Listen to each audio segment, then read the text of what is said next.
महाकुंभ आने वाला है और इस महाकुंभ में कुछ और इतनी बड़ी चीज़ होने जा रही है जिसकी कल्पना हम और आप नहीं कर सकते हैं। लेकिन आज हम उसकी चर्चा करने जा रहे हैं। चर्चा ये है कि क्या इस महाकुंभ में योगी बतौर प्रधानमंत्री 2029 में हमको आगे देखने को मिलेंगे, इस पर मुहर लगेगी या नहीं, और मुहर कौन लगाएगा, आज हम आपको इस चर्चा में बताने वाले हैं। मेरा नाम है वैभव दीक्षित, संदीप जी मेरे साथ है। संदीप जी बताइए दर्शकों को।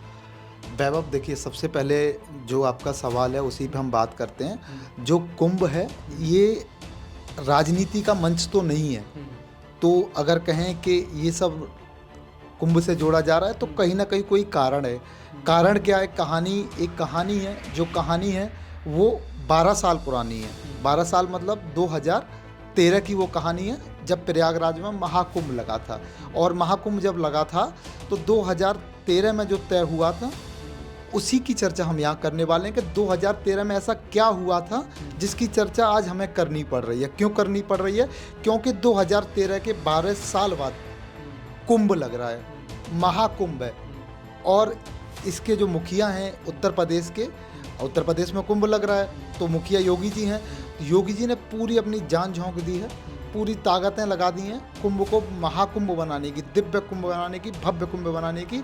और उसके लिए अब तुम्हें 12 साल पीछे जाना पड़ेगा कि 12 साल पीछे हुआ क्या था जिसकी चर्चा आज हम कर रहे हैं। तो हुआ क्या था कि जब ये सब चल रहा था, जब मोदी जी प्रधानमंत्री बने 2014 में, तो उसके पीछे की एक कहानी थी। पीछे की कहानी क्या थी कि महाकुंभ में एक बड़ा मंच था। 12,000 देश के बड़े साधु संत, मठाधीश, शंकराचार्य, बड़े बड़े साधु संत देश के आए हुए थे। एक सभा चल रही थी और सभा में आरएसएस और बीजेपी के लोग भी शामिल हुए थे, क्योंकि सभा जो थी बड़े बड़े धर्माचार्यों की, बड़े बड़े शंकराचार्यों की सभा थी, तो उसमें बीजेपी के भी कुछ लोग शामिल हुए थे। बीजेपी के जो लोग शामिल हुए थे उसमें मौजूदा उस समय के पार्टी अध्यक्ष, राष्ट्रीय अध्यक्ष जो थे राजनाथ सिंह मौजूद थे, रामलाल जी महामंत्री पूर्व वो मौजूद थे, आरएसएस के मोहन भागवत थे, स्वर्गीय अशोक सिंघल जी थे, और साधु संतों का भाषण चल रहा था, साधु संतों के भाषण चल रहे थे। तभी अचानक बातें चल रही हैं, तभी एक बीच में से आवाज़ आई, एक नारा गूंजा कि देश में अगली बार जो 2014 में जो चुनाव हो रहे हैं, साधु संत जो हैं प्रधानमंत्री को अपना चेहरा मानते हैं।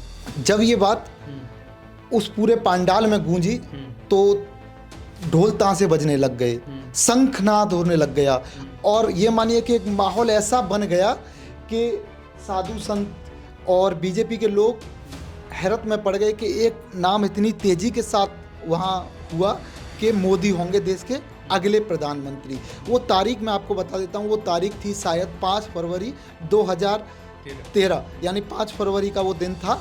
और अब क्या हो रहा है कि अब 14 जनवरी को कुंभ का पहला स्नान है, और जो कुंभ है वो 5 फरवरी तक चलेगा।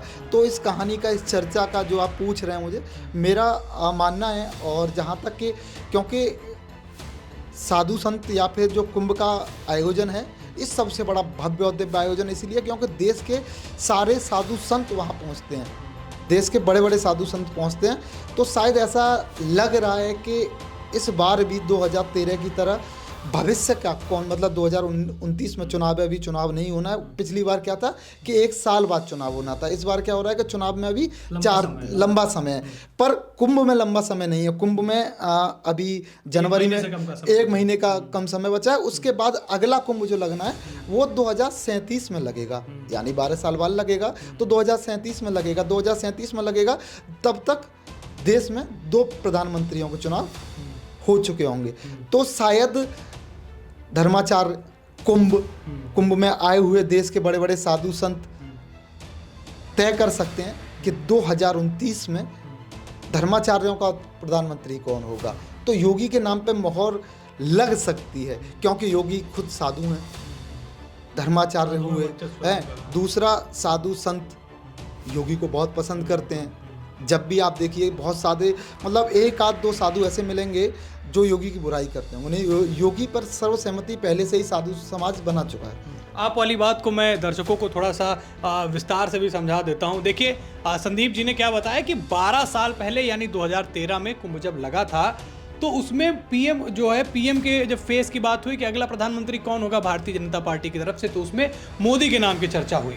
अब उसमें संतों ने जो है मोदी के नाम की हुंकार भरी थी और कुंभ में पीएम नाम की चर्चा जो ये तय कर देती है कि आगे का भविष्य, यानी भारतीय जनता पार्टी का जो अगला प्रधानमंत्री होगा वो कौन होगा, वो इस कुंभ लास्ट वाले कुंभ में ये चीज़ हो गई थी। तो इस बात के आसार लगाए जा रहे हैं कि इस वाले कुंभ में भी ऐसी चर्चा होगी और उत्तर प्रदेश के मुखिया योगी आदित्यनाथ आने वाले समय में, भविष्य में देश के प्रधानमंत्री बन सकते हैं। जैसा संदीप जी ने हमें ये भी बताया कि वो जिस तरीके से साधारणता अपना जीवन जी रहे हैं, जिस तरीके का उनका कार्य करने की शैली है, लोग प्रभावित हैं। साधु संत एक दो ही होंगे ऐसे जो उनकी बुराई करते हो, बहुत कम ऐसे लोग दिखे।